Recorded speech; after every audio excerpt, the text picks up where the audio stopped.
Let's see to understand by the time. So meaning tak या तब तक. When and one action happens before another action. Rules is the by the time plus clause, subject and verb यानी क्रिया. For example, by the time I reached home, it was raining. जब तक मैं घर पहुंचा बारिश हो रही थी. By the time I reached home, it was raining. By the time she called me, I had left. जब तक उसने मुझे कॉल किया मैं निकल चुका था. ठीक है, यानी तक एंड तब तक. आप समझ रहे हैं? तक एंड तब तक. How to use it? तक एंड तब तक. जब तक उसने मुझे कॉल किया मैं निकल चुका था. Now next example. In time, समय पर यानी देर होने से पहले. Use before that line before it is too late. यानी समय पर एंड देर होने से पहले की बात कर रहे हैं हम. For example, before the deadline before is too late.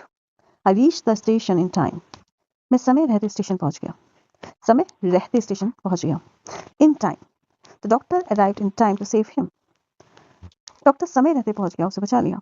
Now next example. On time, बिल्कुल से तय समय पर. This punctual time. The train arrived on time. Train बिल्कुल समय पर पहुंची. On time. Please be on time for the interview. कृपया इंटरव्यू के लिए बिल्कुल समय पर आए. Please be on time for interview. At a time, meaning एक समय में यानी एक बार में. One thing called one present person at one point. Only one students can enter at a time.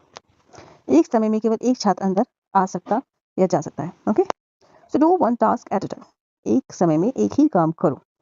एक समय में यानी एक बार में. Okay, so these are the examples how to use it. Now next, क्यों can difference very short. Bye time तब तक. इन टाइम देर से पहले. ऑन टाइम बिल्कुल समय पर. एट टाइम एक समय में.